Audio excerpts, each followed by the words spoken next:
So now that we've heard Noah's, let's see if my DCEU is even half as good. Oh, come on. So I didn't do quite as much like grand scale planning. I essentially only essentially planned out phase one and then have like some basic ideas for some movies after. Okay. But I went very in depth with each individual movie. So movie one is, of course, Batman. As it should be. Yeah. Nice. So again, just like yours, skipping the origin story. Right. We all know what a Batman is. We all know what a Robin is. We all know what a Gotham is. We don't need any of that. This movie starts, probably about 5 years into him being Batman. Robin is already there. Okay. Like a lot of the villains are already like kind of established, but not like none of the big guns are around, but like, yeah. Okay. So the movie kind of starts with the inside of a bank, just like, First National Bank of Gotham or whatever. And then kicking down the doors is a Black Mask goon. Nice. And, like Black Mask goons storm the bank. They're, telling everyone to get down, etc. And then kind of as they're doing that, explosion through the wall happens and some penguin goons run in trying to steal the same bank, kind of like unknown to the other one they're going to be doing that. So then so they kind of start fighting. Then Batman and Robin come in trying to stop them. Batman, Robin essentially, beat up the ones that the penguin and Black Mask goons don't really like. They essentially just big brawl between all three sides. Batman eventually wins, but in the process, penguin goons take out, kill a couple of Black Mask goons. Black Mask being Black Mask, he's not happy about that. Right. Because if Black Mask goons had killed penguin goons, he'd probably be like, yeah, whatever, I have more. But Black Mask, he likes his stuff. He does like his stuff. So Black Mask decides to essentially wage war on the penguin and starts just sending out his army of minions kind of all throughout the city, kind of forcing his influence kind of throughout into the city, kind of encroaching on penguins kind of territory. Because up until this point, I personally really like the kind of dynamic Gotham villains have when they essentially have designated territory. Like Penguin has the docks, Two-Face has downtown, Black Mask has the main. I really like when they have designated areas of Gotham carved out. And this bank was in Two-Face, or was in Black Mask territory, so he didn't like that Penguin got in there and killed one of his guys in the process. So he's like, I'm going to take your land. So Two-Face starts carving out the city. Penguin kind of retaliates by blowing up the factory of the product that Black Mask makes, whatever the cosmetics, artillery, clothing, whatever, just whatever Sionis Inc. does. Yeah. And throughout all this, because there's gang war happening, crime is increasing heavily. So looting, obviously. Yeah. Commissioner Gordon is in the police force are doing what they can, but Batman and Robin are also helping where they can, and they're being largely successful. But Batman kind of doesn't really see a real end in sight in what is going on, to the point where, kind of independently of each other, Black Mask hires Deathstroke to help beat up Batman, and also help just generally fight Penguin people, while Penguin calls in a favor from Deadshot to do the same thing. Yes, this is great. He blew up my factory. I'm gonna pay as much money as I can to get the most dangerous man on the planet to come in and do this. Whereas Penguin's like yeah, you just keep Batman off me for now while I deal with this though. Um, so like I'm not entirely sure right now if Batman is actually going to have to fight either of them independently. At first, there will be a fight with them later, but I'm not sure uh, if they actually, if Batman actually fights either of them until the end. But because they are around, that just kind of enhances the stakes of it all. Mhm. So, even though Batman and Robin are generally doing very well in this war, he decides that it's time that Bruce Wayne has a meeting with Roman. So Bruce meets up with Roman and Mhm. essentially strikes a deal with Roman to be like, hey, I noticed that like one of your factories exploded. That sucks, but it's Gotham. What can you do? So I'm going to offer you uh, you access to one of my factories that probably does the same thing because these companies just kind of do. Right. um, and exchange, just give me, a couple of shares in Sionis Inc. We'll call it even. And Roman's like, okay, sure, that seems fair. I think it's like a more involved, like a way more tense scene than I'm laying it out. But again, Mhm. I'm not a cinematographer. I don't know exactly how to shoot and make things It's like feel. I don't have the lighting figured out yet, but we'll Yeah, get I there. have it in my Like, head, but I don't know how to actually explain it. You right. could just see it though, like they're in one of his nightclubs, just like sitting at a table, like Mhm. just talking business. Um, and I just really like the idea of Batman essentially using Bruce Wayne as a means to the end for his Right. crime fighting. Like just starting off this world with Batman already being like Bruce is the mask, Batman is me. I just think Mhm. that jumping off there is very Establish important to that this more. world. So because Bruce now has access to is essentially to like the inner workings of Sionis Inc. because he's a at least minority shareholder, he has some insider info to stuff that Black Mask also knows. Because of this, he gets notified that a shipment of product is coming in, which is just a load of like weapons and other Weapons stuff. or Yeah, yeah. something. Um, and he has a feeling that this is going to be where the climax happens. So he tells Commissioner Gordon to meet him at the docks, and he gets in the back car and heads to where there. He tells Robin to just kind of stay in the shadows, but kind of watch, just kind of watch from afar to make sure that things don't go awry. Let Batman know if anything does like weird or dangerous happens, but don't actually get involved. So Batman is on his way to the docks when a rocket launcher shoots down, blows up the Batcar, but Batman's able to escape, and Deathstroke's on top of the building. Lighting flashes, looks all cool and stuff. Jumps down. They start fighting a bit, or maybe Batman jumps up there. I'm not entirely sure, but they fight for a bit, and um, one of them is about to get the upper hand on the other.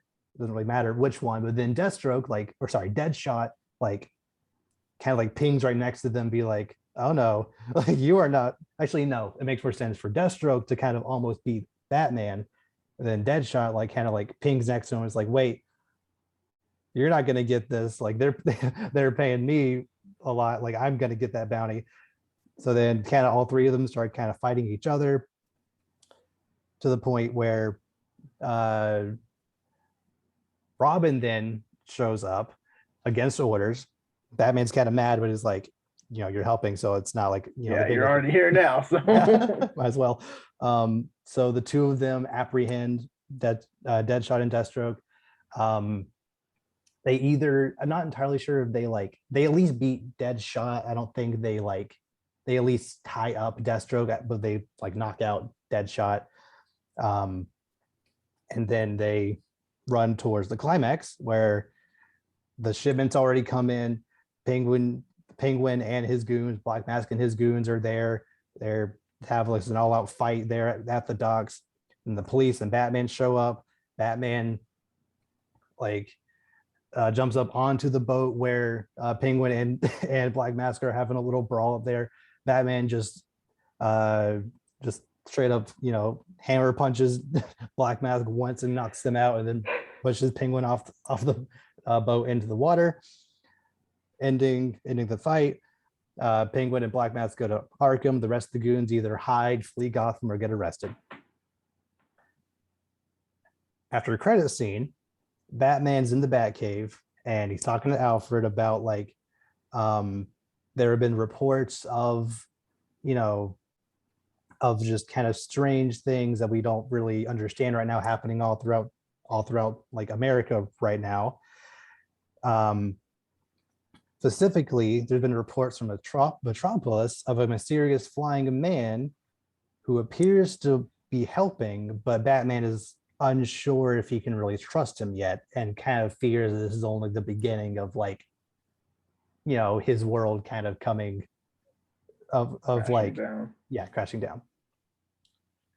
And then I kind of the very last image of the movie is kind of a still image from security footage of a man in all black, flying, carrying a plane or something. He's not in the full cape yet. He's just in. I know did you ever watch Superman Man Up Tomorrow? I still haven't seen that, but I know what the scene you're talking about. Yeah, where he's when he's just starting out, he's in all black. Right, he's just in just any old costumes that doesn't get recognized. Yeah, he's just in that carrying the plane down. And I think kind of going from that movie, how in Young Justice, every single time there's a change in scenery or a change in day, there's a little thing at the bottom that's Corto Maltese, December 2nd, whatever.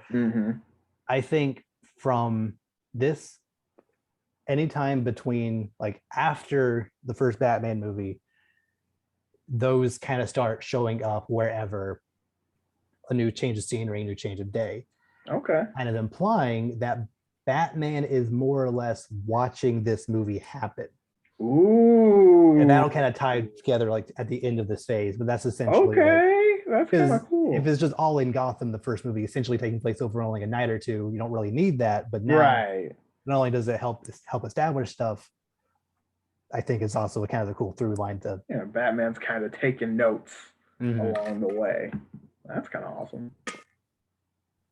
So spring forwarding from the after credit scene of that into Superman.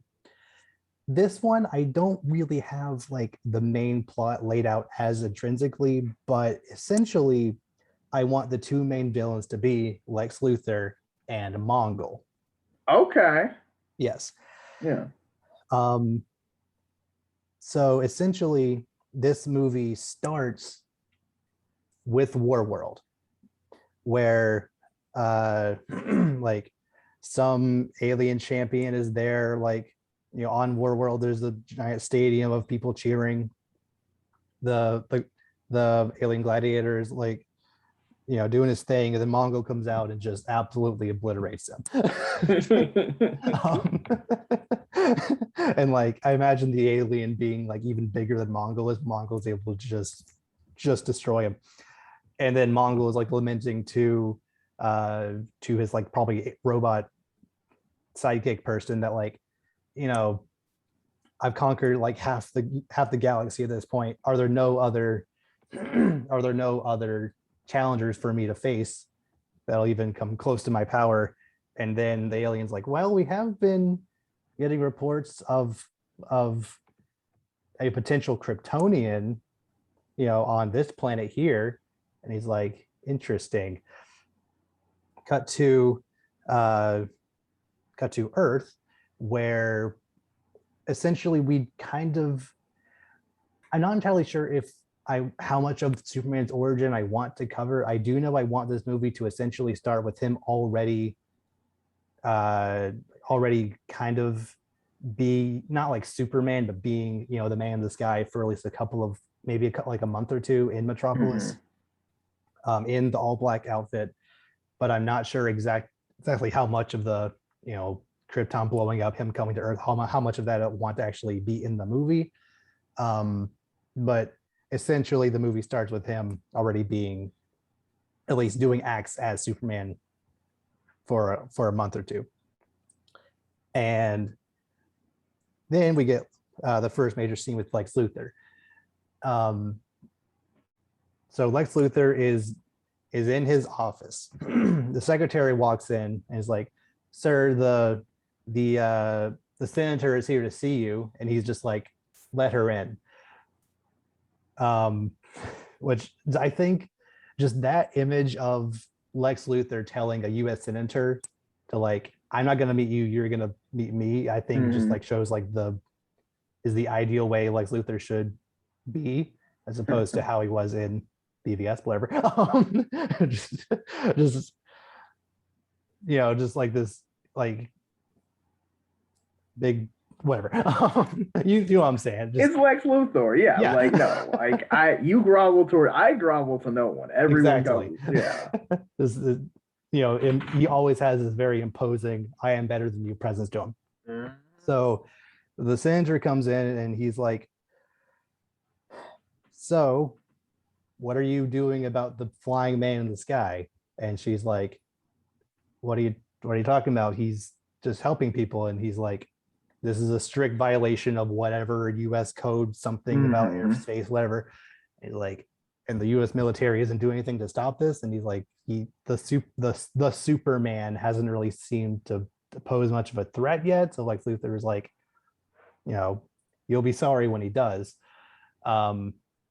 So Lex Luthor kind of through his influence starts kind of like spouting anti super people propaganda, etc., while kind of throughout that Superman is kind of on the ground level as Clark Kent, doing his daily job, meeting people of Metropolis.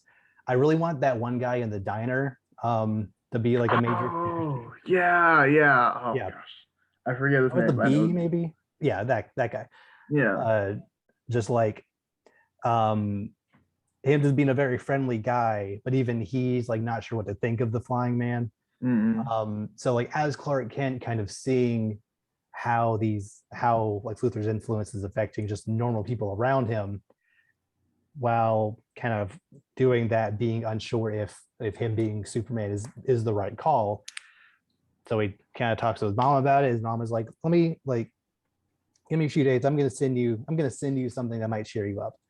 So a couple days later, in the mail comes the knitted the kind of like proto Superman outfit that's knitted from his mom, which I think is so important to that character.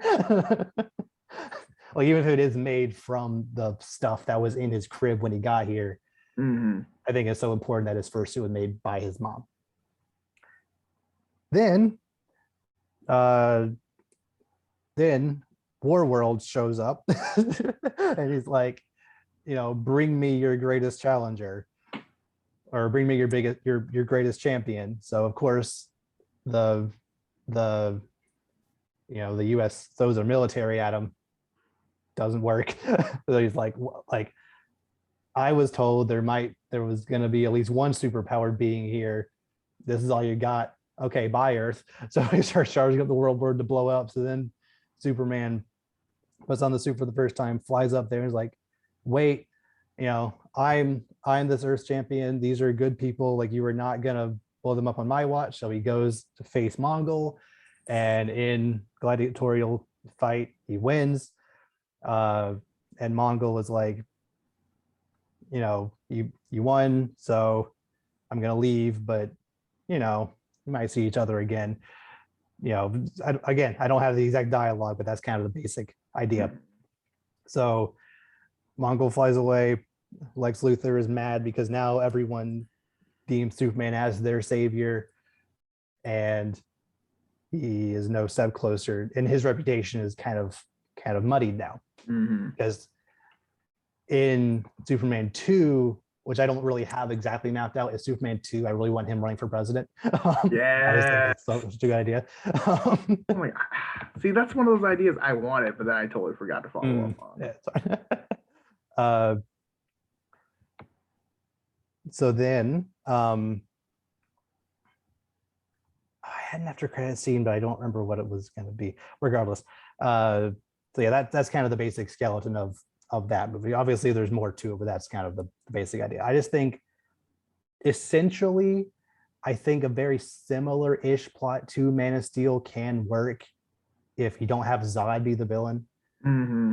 I just think that's a little boring having Mongol essentially fill that Zod role where it's some alien coming in to, to try to take over / destroy the Earth, and Superman fights them. You know, plus War World is just such a cool, It's a cool great thing. concept. Yeah. Next up, Wonder Woman. Yeah. So the movie starts in North Wallachia. And you can tell I've been watching a lot of Young Justice. I can, yes. North Wallachia and South Wallachia in this world have kind of, they split like about 100 years ago and have been at relative peace for that time, but kind of one of those things where like any little thing could set it off, but it hasn't quite gotten there yet. Sounds like a couple countries I know. But anyway. So an ambassador from South Wallachia is meeting with the Prime Minister of North Wallachia just to kind of, talk about a trade deal or something. And during that process, the South Wallachia Prime Minister assassinates the North Wallachia Prime Minister, which obviously kind of starts a war. Right. And essentially, in a very similar way to back in, back with like Vietnam and Korea and all that, where like both like North and South kind of had allies from different parts of the world. So like essentially once this war broke out, the UN started to kind of fracture, be like, well, we have ties with North Wallachia, we have ties with South Wallachia, like we don't want to go to war, but we might have to if they do. So like this kind of conflict is building and building, where it like, so at this UN meeting, UN ambassadors are shouting at each other, not like not really having the actual best productive time conversation. Yeah. And then Wonder Woman walks in. Nice. She essentially has been like, she's been around since World War II, but she essentially was just like a myth at this point. Like she wasn't not in any history book. She's not like, some people kind of know about her, but it's not like common knowledge. She's kind of been around. She walks in and she's like, look, I've kind of stayed out of mortal affairs for this long, but I think there's something going on here that you don't understand.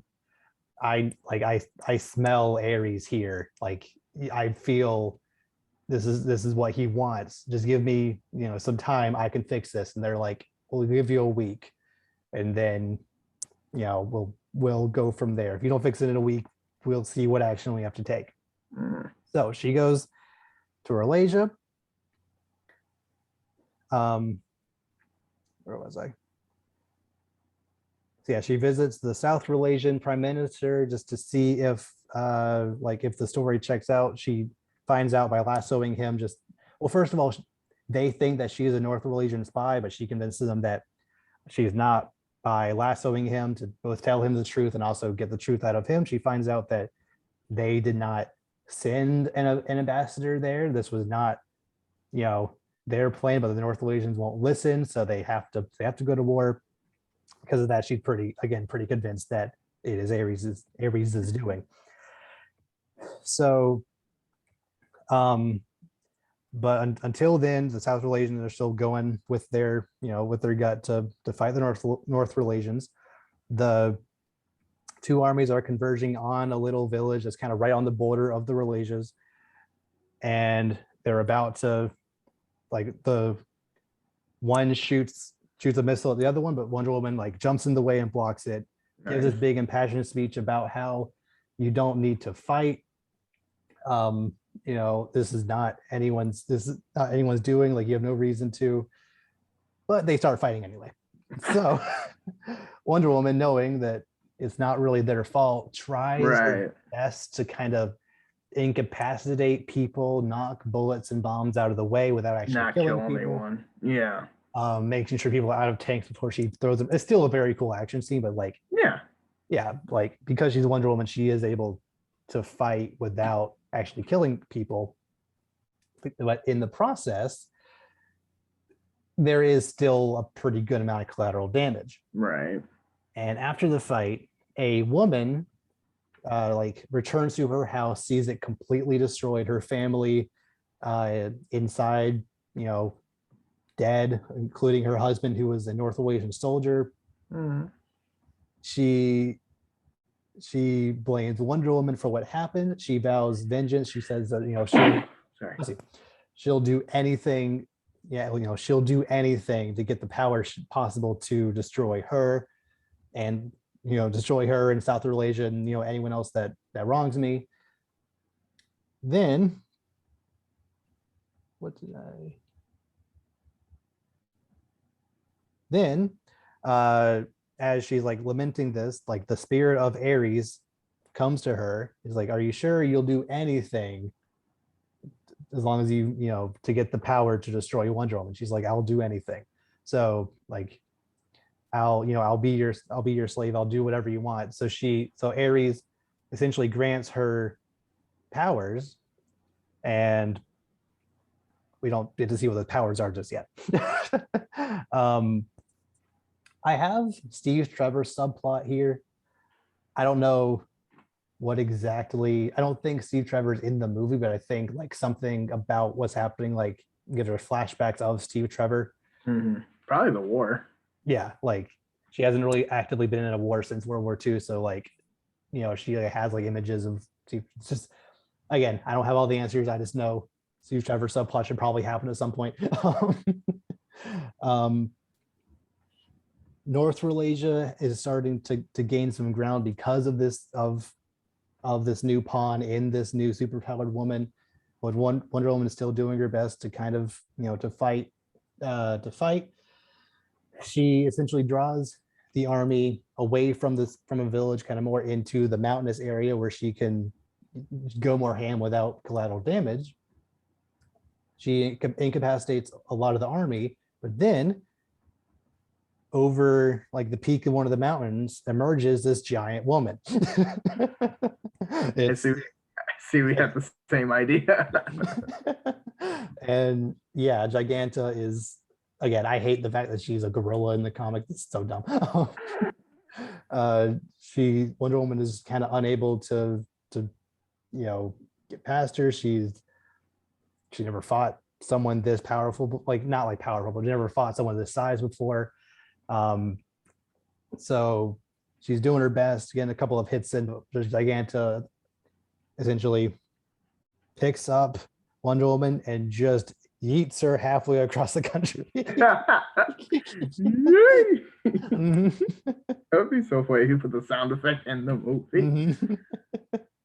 So like after that defeat, she knows that she doesn't have much time left. She knows that she can't really take them head on anymore because of this giant adversary. So instead, she essentially systematically sneaks into individual North Malaysian camps where she goes from general to general, kind of lassoing them, showing them the truth that there are no reason to fight. Like your leadership is not like lying to you, but like under false pretenses. This is not a fight that needs to happen. So after the North Malaysian army kind of essentially acquiesces to that, like, yeah, but there's no reason for us to fight, Wonder Woman leads a kind of smaller army towards the capital, but tells them not to rush in unless something horrible happens. Wonder Woman confronts the North Malaysian leader, but he is unwavering to the point of like kind of at an unhuman level where he's like being like super aggressive about like needing to crush the South, etc. So he tells this person, this hooded figure next to him to take care of Wonder Woman. It's Giganta. She grows huge, knocks Wonder Woman out of the building. They have a little fight. This time, Wonder Woman is eventually able to topple Giganta by like grabbing her by the neck with a lasso, growing like slamming her down and tying her up. Yeah. Probably have some clip about bigger they are, harder they fall, something like that. Then Wonder Woman goes kind of into the barracks where she thinks the captured ambassador is to free him. But turns out that ambassador was Ares. And then like Ares gives some grandiose speech about how this world only knows war, these people crave it, et cetera, to the point where the army that Wonder Woman has kind of on the outskirts of town rushes in. The North Relasians start fighting as well, like very brutally. I just have epic fight happens between Wonder Woman and Ares. Yeah. Fight happens. Then they fight, as George Lucas would say. Yeah. Wonder Woman finally defeats Ares. The two armies, as soon as she beats them, the two armies just like stop fighting. The North Relation leader like kind of snaps out of his trance. The North leader and the South leader, sign a treaty and be like, yeah, we don't need to fight anymore, whatever. And essentially under Wonder Woman's leadership, the two Relasias come back together to be just Relasia. Okay. After your credit scene, Giganta is just like running through the woods after being defeated, not being able to achieve her goal, but she can't stay in Relasia anymore. And then the spirit of Ares appears to her again and tells her, don't worry, you will get your revenge, something vague like that, but enough to just kind of say she'll be around in future. She'll be back. Yeah. Fourth, I have Aquaman. Okay. So in doing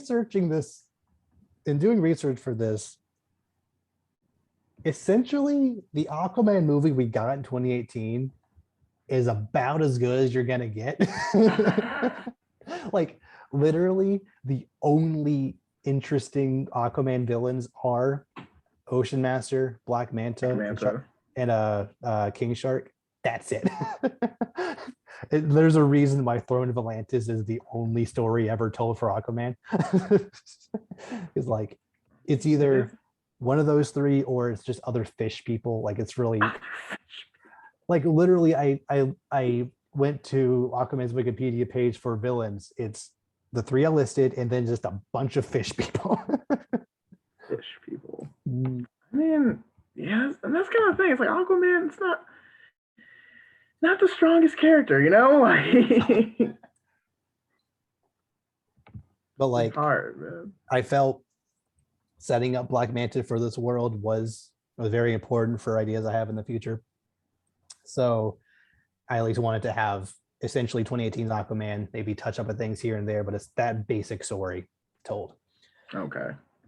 Fifth, we have Flash. Nice.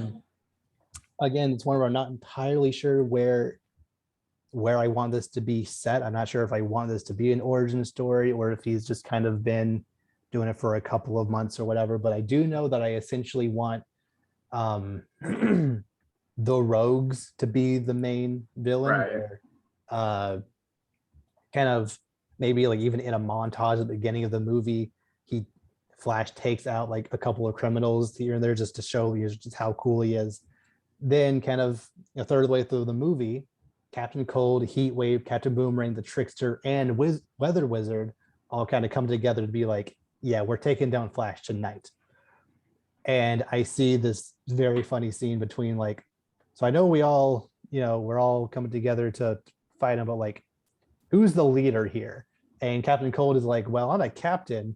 So like, or says something like that, and then Captain Boomerang's like, "Hey, hang on, I have that title too." Like, well, I'm a captain. Well, you gave yourself that title, and it's mine. Like, He waves like, I could burn both of you down. And then Trickster says something that was just kind of ignore him. And the Wizard is like, guys, are you kidding me? I'm the only one here who has like actual powers. So like, come on. I know Yeah, it's like he's at least the most powerful one here. right. Yeah, he's still not put in charge. Yeah. They all kind of agree that Weather Wizard, at least for now, will be the leader, because he had the best argument. Mm-hmm. But and again, I don't really have like this one as laid out as much as the other movies, but essentially, you know, Flash fights them. They do kind of overwhelm him with their different abilities, but Flash is kind of able to use that dissent that was kind of built early on, even just them trying to determine who was a leader, kind of against them to kind of get them to bicker, distract them, kind of tick them individually, and then, that's it. 6, I have Green Lantern. Nice. So something that I think is kind of thematically is this, not like the like main through line I have throughout this entire phase is I really wanted to put like a spotlight on the villains of each individual movie. As you've seen so far, each individual movie, essentially the movie starts with the villain doing something. The villain is like kind of put front and center, kind of like, I don't know, I just really like the idea of like the villain not like being the main character, but kind of like having as much importance as the good guy. Right. So because I think better villains honestly make better heroes. Yeah. So Green Lantern starts with a police chase with a guy named Paul Booker. He's on the run from the police. He either he stole something, he's getting away, and he thinks he loses them while he's running. Like he hides in a field just outside of Coast City, Hal Jordan City. Right. And he sees something kind of like, kind of fall through the sky and crash land kind of in the field, kind of away from him. So he runs over there and sees this purple alien with this green outfit on, but that alien also has this like kind of light yellowish goldish glow on him. Okay. Booker goes to inspect the alien and like he just kind of like goes to like touch it, and the yellow energy off them kind of like gets like absorbed kind of into the man, and the man kind of sees this image of like essentially what happened to the alien to make him crash. He just sees this image of this yellow entity out in space that he can't even really like comprehend what it is, was fighting this Green Lantern. It like essentially smacks the alien and it gets just flying through space down to Earth. But at the end of the vision, the yellow entity like looks at Booker like like right at him and is like essentially gives him delusions of grandeur, where it's like, you want people to fear you, like I know you're kind, like you are like you should, people like you should rule the world, something like that. The green alien, sorry, the purple alien like kind of comes to for a second, like grabs onto Booker and is like, you must make sure the ring gets to its rightful place. We must stop what's coming. We must stop. And then like dies. And as the alien dies, the ring like flies off his hand. Booker like goes to grab it, but it shoots off into space. Not space, but shoots off into the distance. Then cut to not Coast City, Detroit. We go to Detroit. You see John Stewart. Oh, yeah, we're doing John Stewart, not Hal Jordan. I don't care. We're not doing that. Just like walking down the street, and he sees like 6 crooks just like trying to beat up and rob an old lady. So he goes in to try to talk to them. They don't really listen well, so he starts kind of fighting against them. Because there is more of them, they're like kind of overwhelming him. He's kind of putting he's doing well, but not like well enough to really beat them. Um, then the ring like crashes down like right onto onto John Stewart, gets on him, and like even without like really realizing what's going on, John is able to just like beat up all six of them. It's like, what just happened? Um, so like John like knows he sees he has the ring, like after just like a little bit of kind of experimentation with like what it is. Some Green Lantern, whether it be Sinestro, Kilowog, some other Green Lantern, whatever, like flies down to him, introduces himself as the Green Lantern. He's like, Mm-hmm. you know, uh, so you must be the new Green Lantern of this sector. You need to come to OA with us immediately to for training or whatever. But John declines. He's like, yeah, I like my life here. I was just given this responsibility. I don't really like I don't really want to go away right now. I have good things here, so sorry, but I'm gonna decline. And the Green Lanterns, actually, I do think it's Sinestro. This makes more sense. Okay. Sinestro was like, Okay.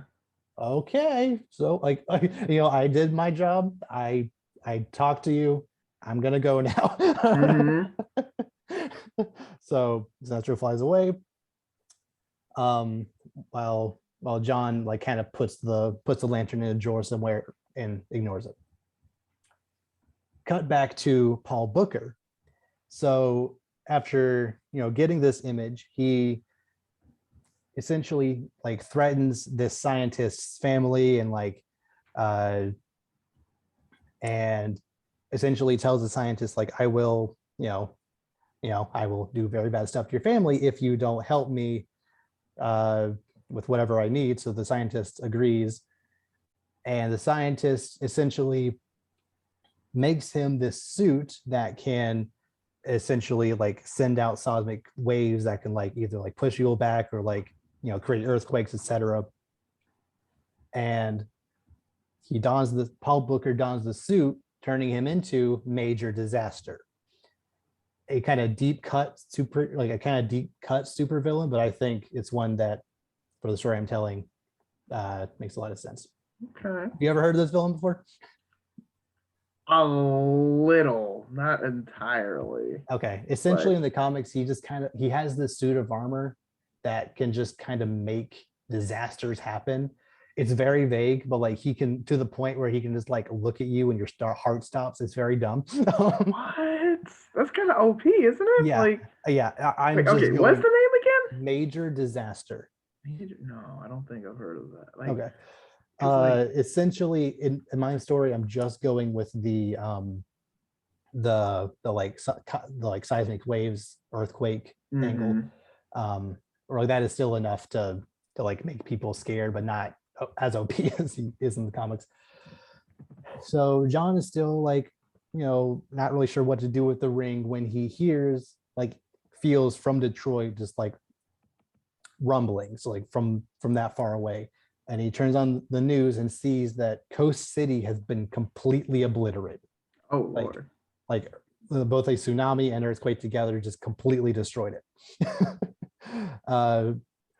So like John like actually does put on the ring and flies over to Coast City as fast as he can, but it's too late. It is completely destroyed. And John, seeing that like the earth is in need of help, but he doesn't really know how to use the ring right now, he sends up a signal or something for Green Lantern to come collect him to actually go up to space to actually do his training. While John is up there, Booker actually kind of like is able to acquire more suits that aren't as strong as his, but are still capable of doing similar stuff. And other like criminal buddies get them, kind of like start creating disasters like all around the world. He starts like putting out anonymous messages like throughout the news and the internet to be like, uh, the power structures of this planet have been like the same for too long. Like we should rise up. All just generic villain stuff, like trying to get people essentially to fear him as like the new world order, whatever. So After some training up on OA, uh, and some not so subtle hints from Sinestro that he might be evil and maybe even possibly was the one that freed Parallax, because of course he did. Because evil, duh. John returns to Earth and confronts Major Disaster. Major Disaster is on his way to Detroit to completely destroy it, but John gets to him first. They have a cool fight, but John is able to subdue Major Disaster. But Booker's, eyes glow, and kind of like talking out of him is essentially the voice of Parallax. And Parallax is like, the people of this earth have been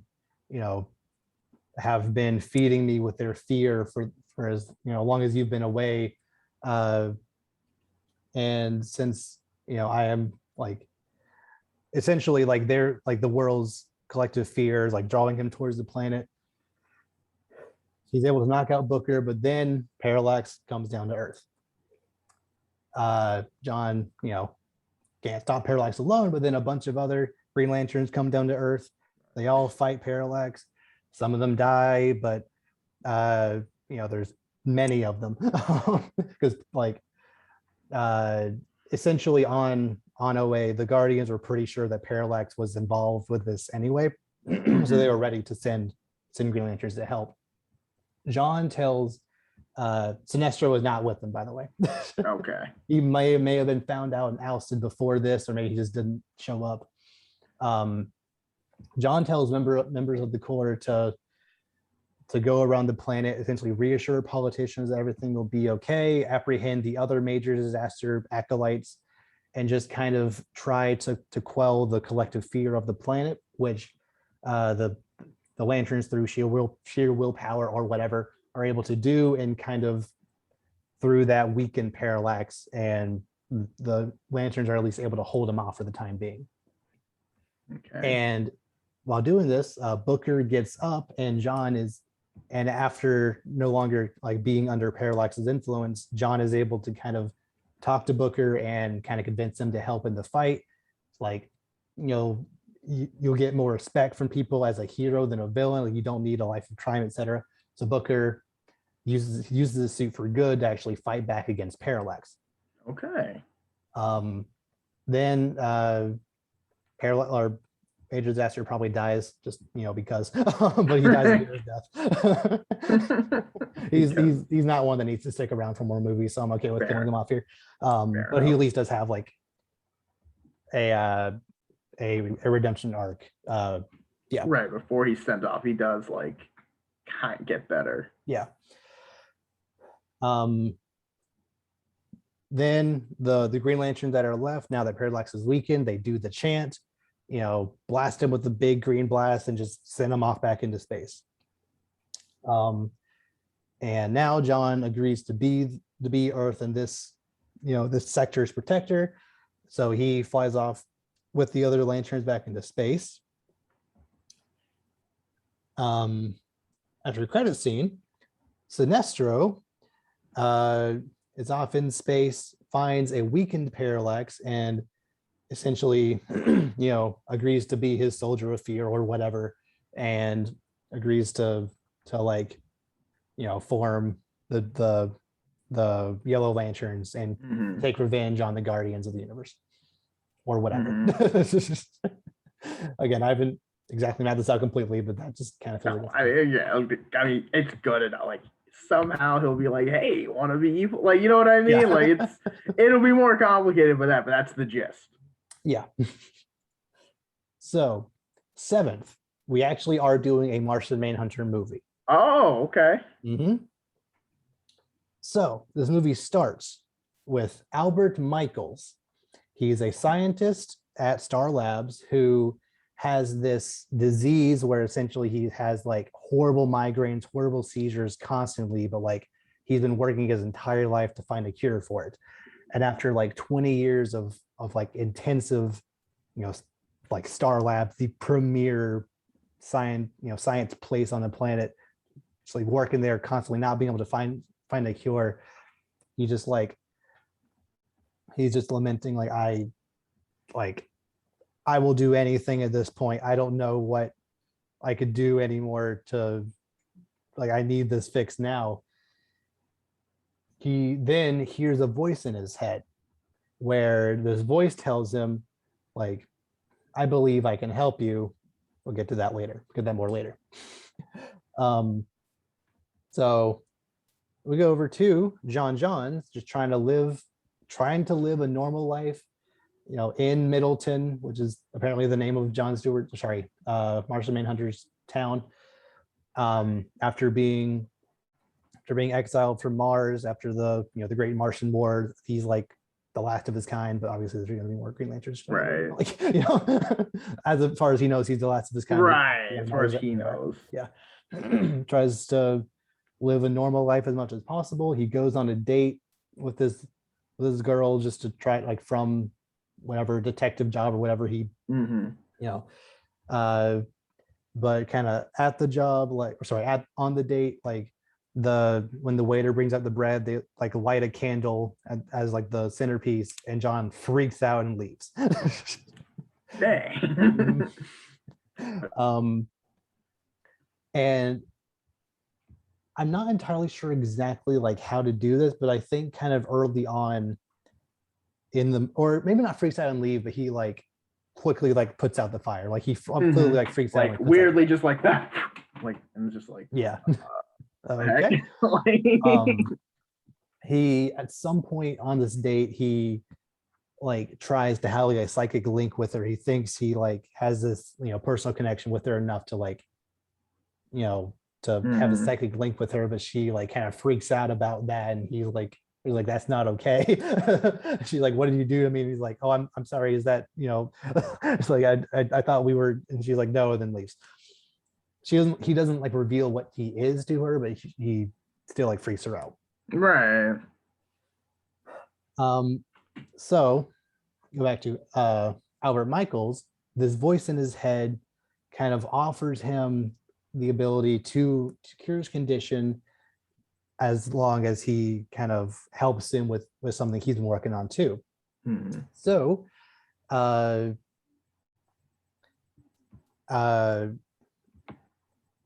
what was I?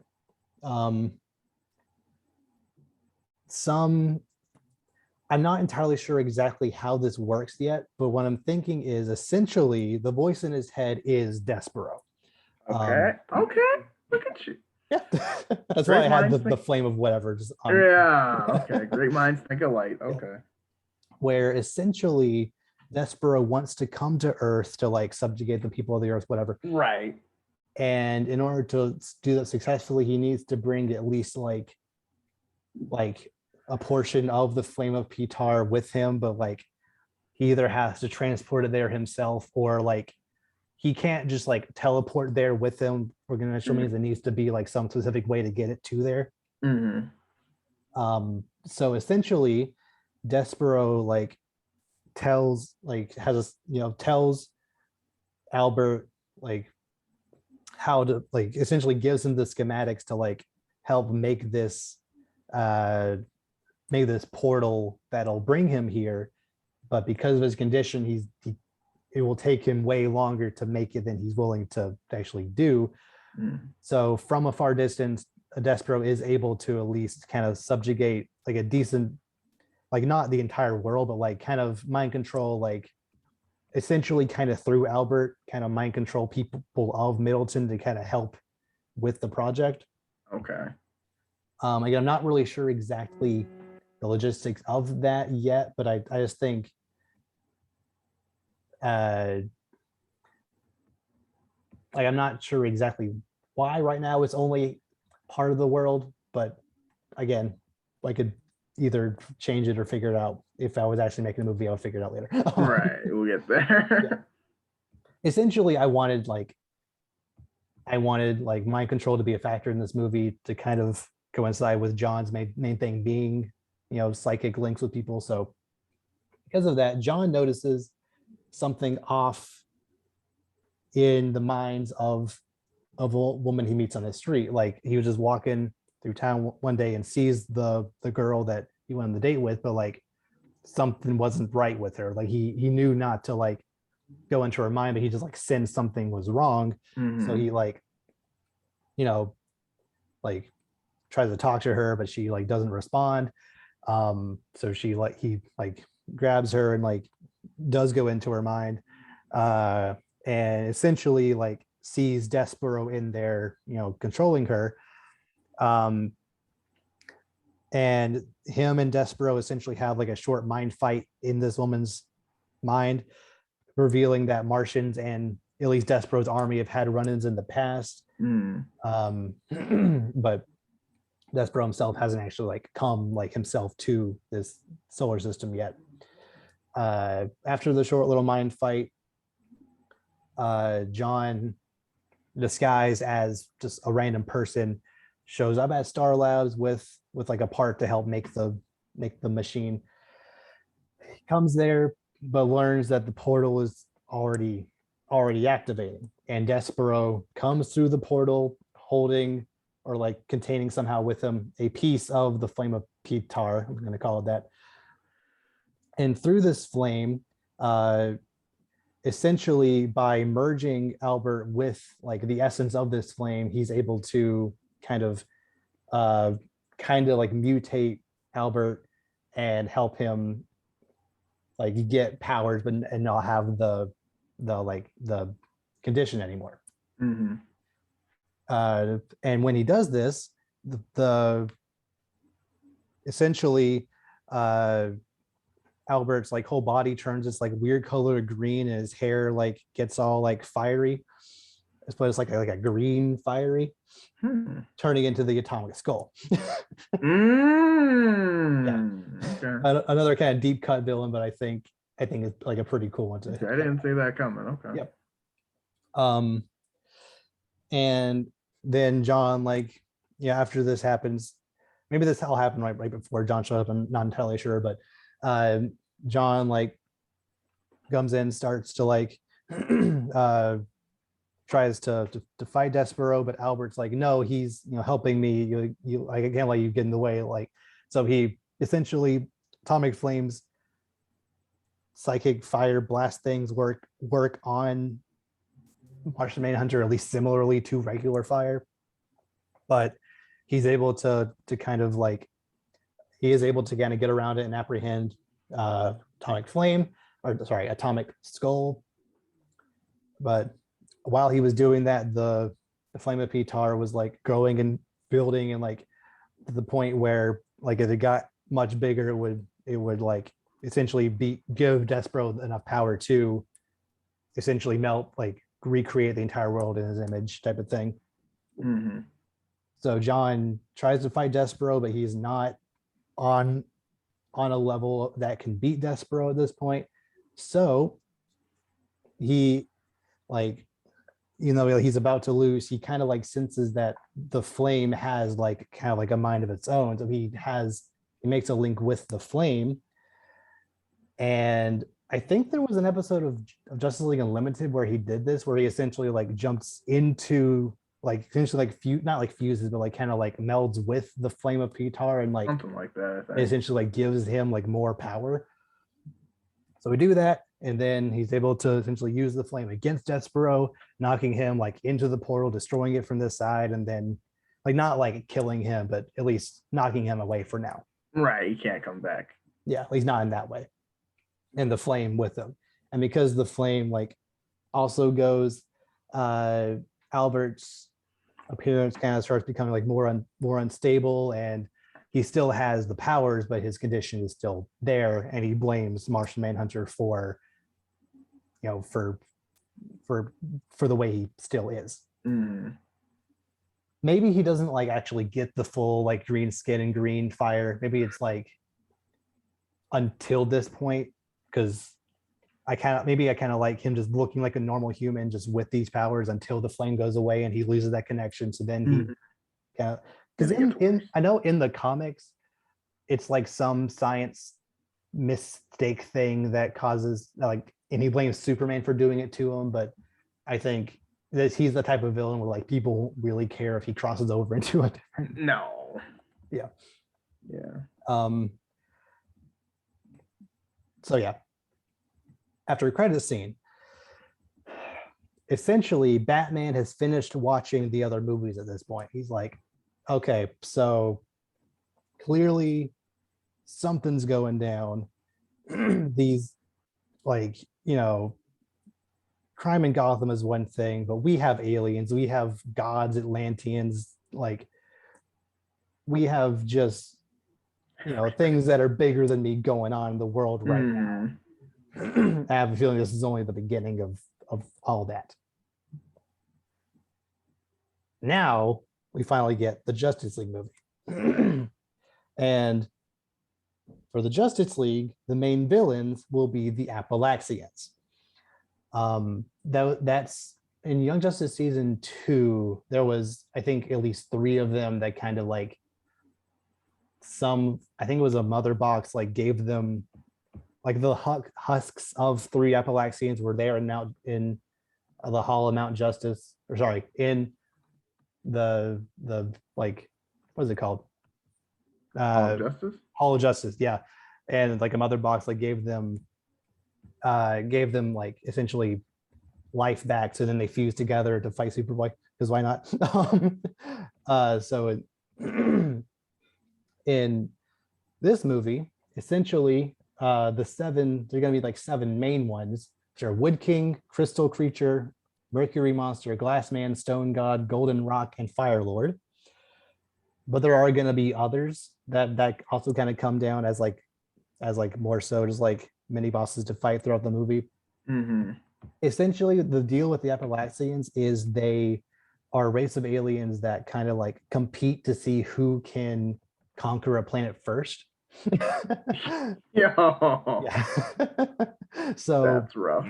So like a couple of like little guys come down first, kind of like appearing in each of the different cities of the like a major DC city. So like so each Justice League member kind of fights one individually first, and then not like either killing the little ones, or if it's a named one, just kind of knocking it out.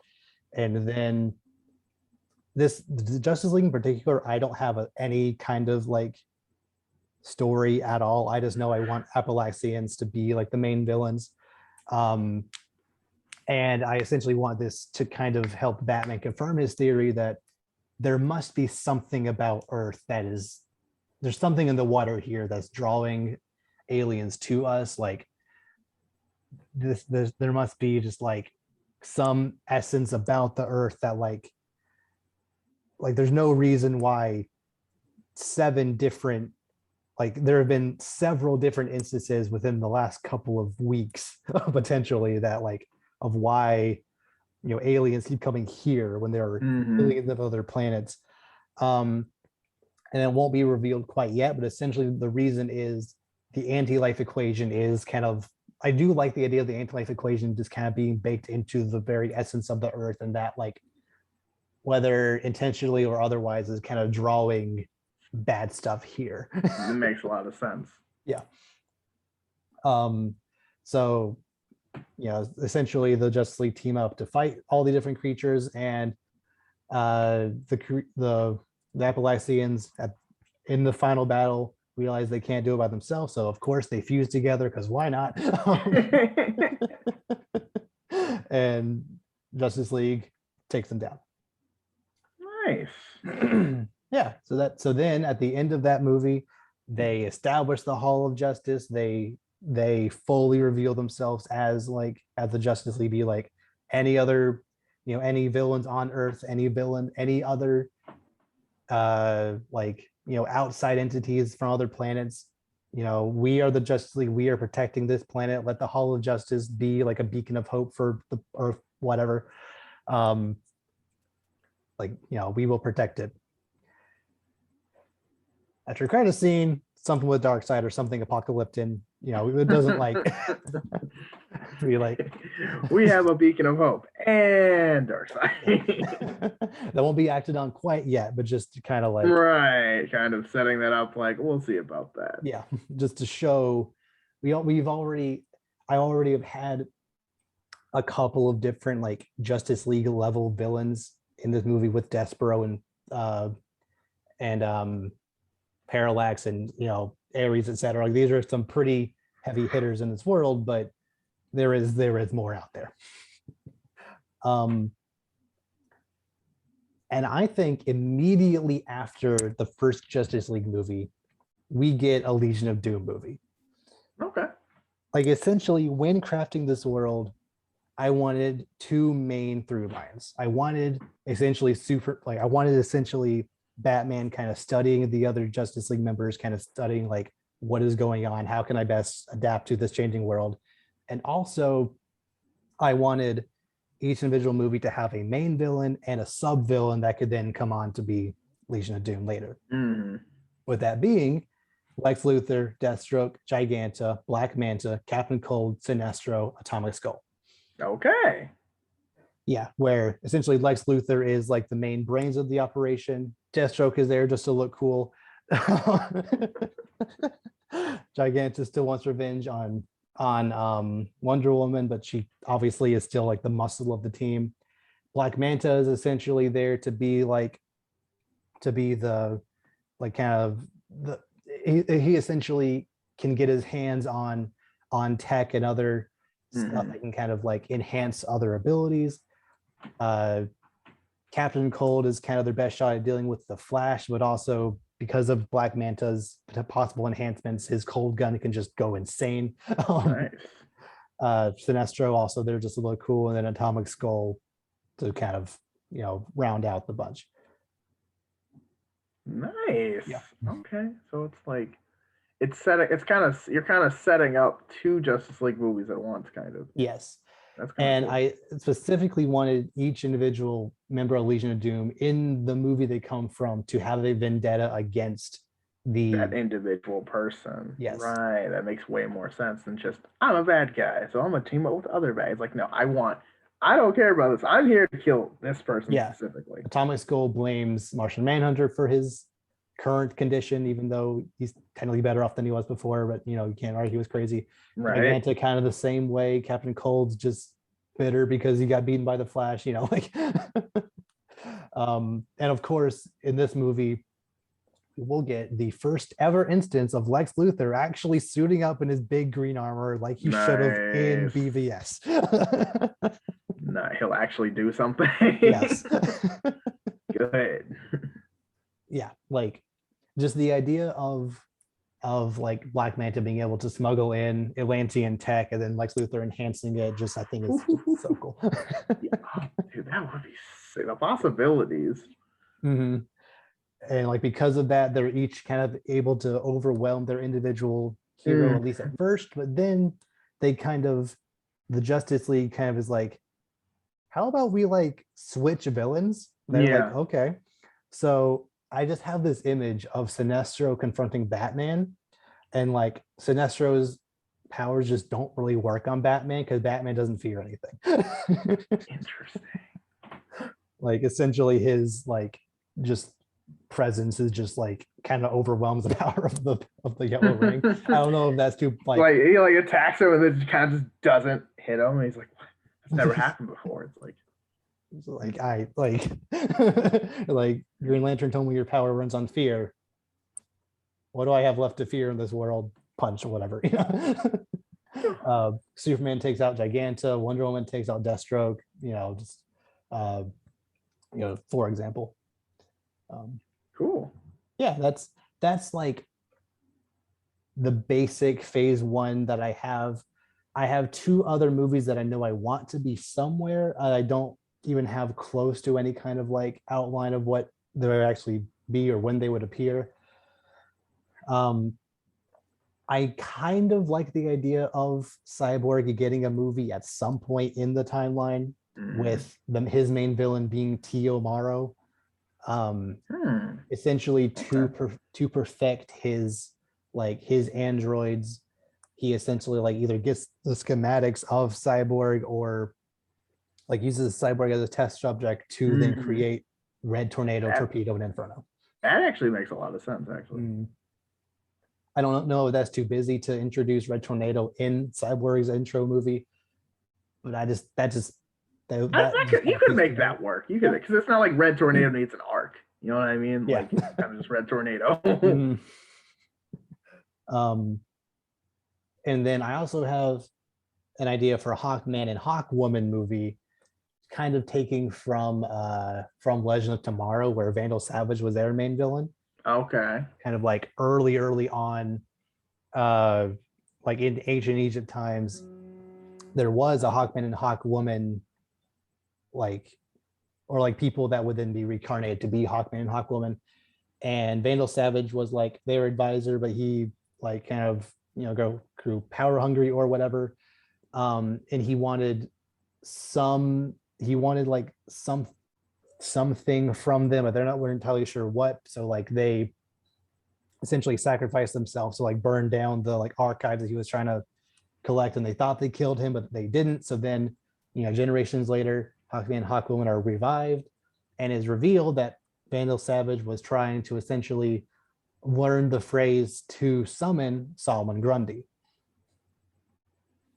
Okay. I like how you're intertwining other things that'll. That's nice. Yeah, like essentially Vandal Savage, he's been around for 5,000 years, but he's just never been able to like, maybe longer than that. He's never been able to like really have the power necessary to really do what he wants. But with Solomon Grundy as his servant, hopefully he thinks he can actually take over the world that way, or whatever.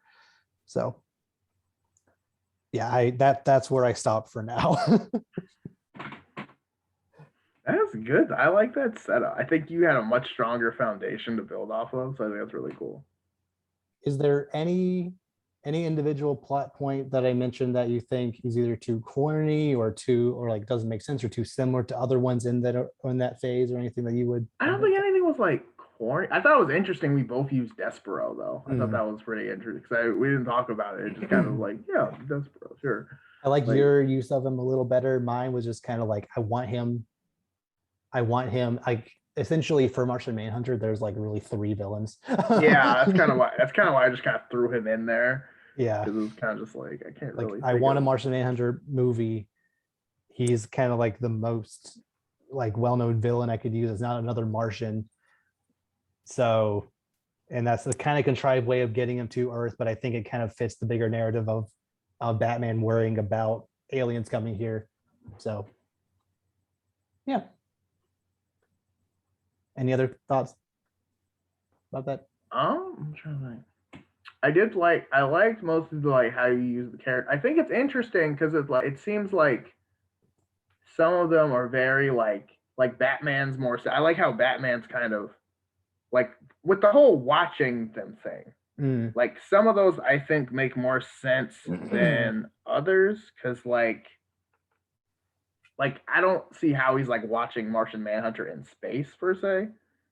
Well, Martian Manhunter is on he's on Earth for the vast majority. Well, yeah, but like, well, I guess my thing is like, how does Batman know? It's kind of my thing. Is he like in like what country did you say? Not Bialia, but Malaysia. Yeah, Malaysia. Is he like there, or does he just have drones, or like I know it's Batman, so it doesn't really matter. But it was just like, oh man, Batman's in everybody's business. Like, I guess drones. I don't know. Like, I mean, how does he? I don't think he actually like has a camera on War World, but like you kind of imply that he knew what happened. Yeah. Because that's kind of my thing. It's like, I mean, does he? I mean, not that Batman couldn't, because it is Batman. But it's just kind of like, man, Batman just happens to be a fly on the wall everywhere. It's kind of impressive. Because he's Batman. Like yeah, that's true. I imagine he has Wayne Tech has influence just kind of everywhere anyway. So like he either has satellites. Yeah, that works. Yeah. And like as people of interest kind of pop up, he directs satellites to watch them more closely. Interesting. Okay, what about okay, that was pretty okay. But no, I mean overall it was very like the foundation was very strong. I like how you had specific plot points and characters for each movie. That kind of just like I want this to happen. This character's introduced. I don't know how, but go. So I kind of liked how you really like, because I feel like I like kind of like watched the movies kind of. You know what I mean? Like I saw this person. This person's motivation makes sense. that doing this. Now, as far as like, and I didn't mention too many of these either, but as far as like side characters go, like your Alfreds or like a Lois Lane or like characters who like Mm. need to be in it, but like, obviously aren't the main staple. Like, how much do you think they'll be involved per se? I mean, I essentially only mapped out the A plot of each movie. Okay. I assume there are subplots with other supporting characters in there, especially with Martian Manhunter. I wasn't sure like that, like what I played out essentially could maybe fill 45 minutes by I mean, itself. you could fluff it up to a solid hour, hour and a half. Yeah, like obviously Lois Lane is in the Superman movie. Obviously Right. Iris is in the Flash movie. Mara is in the Aquaman. Like I said, there's a Sea Trevor subplot somewhere. Yeah, Yeah. they're there. I just wasn't Right. creative enough. Also, Yeah. is Robin gonna mess with the Justice League at all? Or is he kind of just stay at home? He'll just kind of stay at home. Okay. Yeah. Because that makes sense because it is a huge deal and it's just Robin. So like maybe you just chill out. But yeah, I was kind of like because that was a way interesting when you like Robin's here. I was like, oh wow, okay, Robin's already here. So like Yeah, essentially, good. I'm thinking like he might be in the Justice League movie for like half a second, but like Right. when like the Appalachians show up at his doorstep, he's like, you need to stay in the cave. Like, like Alfred will watch after you. If anything bad happens, like in Gotham, like you need to be the last line of defense type of thing. So yeah. Yeah. Oh yeah, one other thing to say. No, yeah, I think that's it from my end. You have any other notes about anything like that? I think I went through everything I had. I'm trying to let me go through this. But I mean, yeah, as far as I went through, I mean, if I had more time, like going through this again, I'd probably reorganize a couple movies, maybe add a plot point because I think you kind of showed me that like it's more important to have more of a solid foundation than just to have a bunch of characters. I kind of just wanted to have things throw together, and you're kind of more like. In a way, like thematically, I think my movies could easily work as intro movies or like the second movie in like a lot of I'm not exactly happy with like most of them being, like I said, Justice League level threats. Right. But when you're working with Martian Manhunter, who could probably take out the Justice League by himself, like you got to bring in the big guns. That's true. People don't be respecting Martian Manhunter like that. That's true. It's like, look, man, this isn't like, you know what I mean? But at the same time, it's also like, I mean, like Batman said, if I have a book of matches, I can kind of, so it kind of just depends. But yeah, I think it's interesting that, like, yeah, I like that it's more set up because I think both of our worlds were kind of like, I mean, they kind of had the same ideas, but it was like more. I think yours are just more fleshed out versus mine. I was just trying to get longevity. I was like, oh, I want to do this and that. Because I'm like, I think mine's too busy. So I'm trying to do everything, but like. I mean, I'm sure if I did go ahead and try to plan out phase 2 and 3 and so on, it would get way busier. But as of right now, I like the basic setup of phase 1 right now. Yeah. Yeah. Also, I know this and this part. Okay, this is random, but like as far as like theme music goes, do you think there would be a Justice League theme music or just different iterations like other of like certain characters theme music? There absolutely will. I mean, one of my biggest issues with Zack Snyder's Justice League is that essentially Wonder Woman's theme kind of became the Justice League theme in that movie. Like every time Wonder Woman was on the screen, it would play that song. And since she was there with the Justice League quite a bit, it kind of felt like it was Justice League's theme. So I think there obviously will be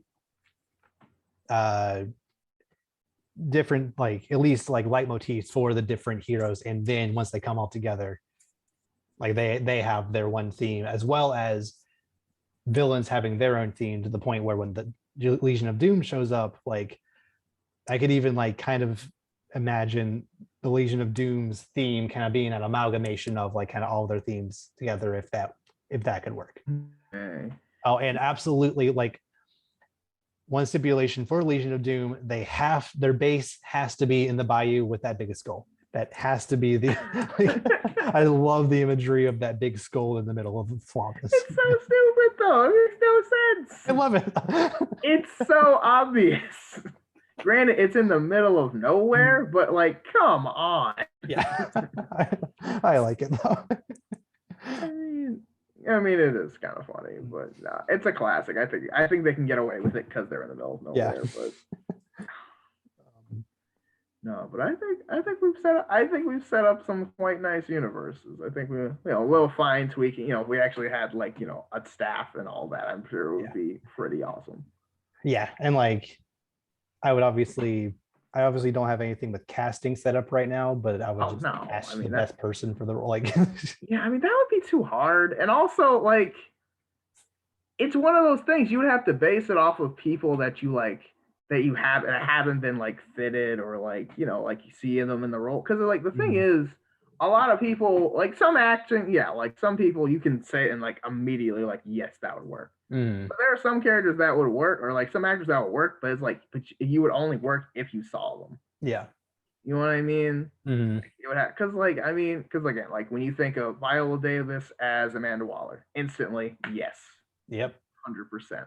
Because she's played a similar type of character before. But if it's someone who hasn't really played that character, it's like, can I really imagine them like that? So it kind of just depends, but. I also am not entirely happy with the Flash movie I have set up because it doesn't really fit the like, it doesn't really feel big enough with the other players in this phase, with it just being just a couple of petty crooks going after Flash, but there isn't really the rogues are a staple though. Yeah, but it's not really like world-ending threat like every other movie is.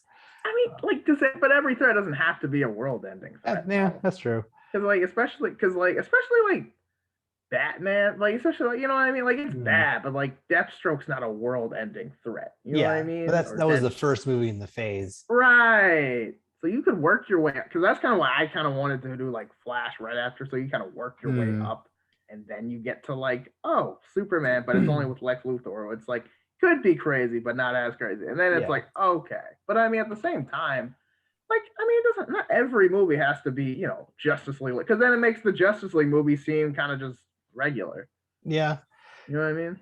I did originally, like in my original draft of this, I had down Gorilla Grodd and Captain Cold being the main villains, but I was like, I feel a mind control villain makes more sense in the Martian Manhunter movie. Yes, I didn't want to do that twice. And also, Grodd doesn't seem like a team player. No, I mean it would be Captain Cold still as on Legion of Doom, but well, let me back up. Essentially, Grodd would be my controlling Captain Cold, I think. Right. But I think Grodd is something you kind of have to build to more. Is not just starting with Grodd. Right. Because I feel like if you did Grodd, you could do like a whole Gorilla City thing. Yeah, exactly. That's too big just for the first Flash like movie. That. Yeah, that could be its own movie. Yeah. That'd be so scary. Grodd is gigantic. But I mean, I forgot that was they put him in that Flash show. I totally forgot about that. Yeah, they did. They set it up kind of well, and then it kind of fell off. But oh well. Oh well. But yeah, I like our universes though. Yeah, I like it quite a bit. Obviously, like I said, they would need some tweaking. They're not perfect by any means.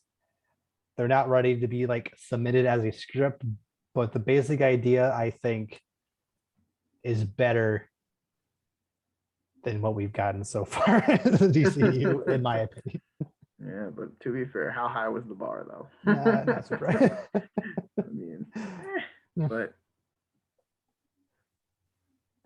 so yeah, like, so what are all your thoughts on all this? Do you think we did a good job? Like, what are some of your thoughts about like how you would set up like you're obviously don't give entire scripts, but like, basic. I'm really curious just to see here what all of y'all think about, what villains would suit different heroes in their movies, etc. Like how you would set up the faces. If your Justice League would be different than ours, because our Justice League was actually similar, sans you not having Aquaman, but Sure. like, no regrets.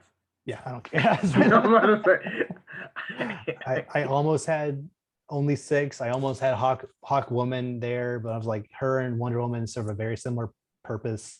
I just like fighting style wise is like I was looking at like all like I went down the Wikipedia page of like everyone who's been in the Justice League, and I was kind of like, okay, who can I put in there that serves their own kind of role, but also isn't kind of a stretch to being a founding member? And I was going through, and I was like, okay, what about Zatanna? And I was like, not really a founding member, but she does have a unique skill set. But I was like, no, okay. Dr. So I didn't want to do Fate. Aquaman because like Aquaman seemed like the choice, but Aquaman just doesn't. I don't know. I just don't think it's those. I was trying to think. Our like, Man. Power Man. Our Man. Our Man. What is He was he's one of the founding members of Justice Society of America. wait, Our Man? Oh, It's no. like he literally has like time powers. I'm not entirely sure. Oh, I remember this guy.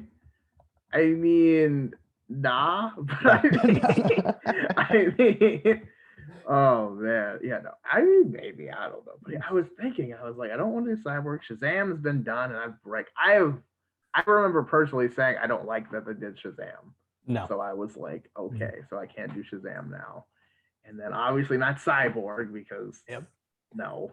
I was just like, okay, maybe I just do it old school and it's Batman and Robin. And I was like, that's a stupid idea. No, I'm not gonna do that. But so I was like, you know what? 6 is still good because all the ones you think that should be there are still there. Mm-hmm. So that was good enough for me. Yeah, you got at least someone green in there. That's you're good. Yeah. I mean, you've gotta let because wait. So who did wait? So what? Zack Snyder? It's like what? It's Batman, Superman, Wonder Woman, Flash. There's no Green Lantern. There's Aquaman and Cyborg. So they only have 6, right? Yes, 5 for most of the movie. Yeah. Oh, that's right. Martian Manhunter wasn't even in that movie. Nope. I mean, he till the very, very end. Yeah. No, he only has 2 scenes, and one of them shouldn't have existed. You're right. So one scene actively made the movie worse. Yep. Yes, it actually really did. Like it was not good, but we'll get that. We've had this cover. It's okay. It's okay. That's why we're here. We'll set these up, and these aren't perfect either. I'm not going to pretend they are, but then again, I'm not making $1 million movie, so it's on. I feel like if it's at the same level, and it's like me on Microsoft Word versus somebody with $100 million budget, I feel like it's not exactly there should be better, and considering we don't think they are, it's a problem. But. What can you do? Yep, we did all we could. So yeah, I would love to hear your thoughts about all this down below. And with that, we will see you all next time. Take care, everybody.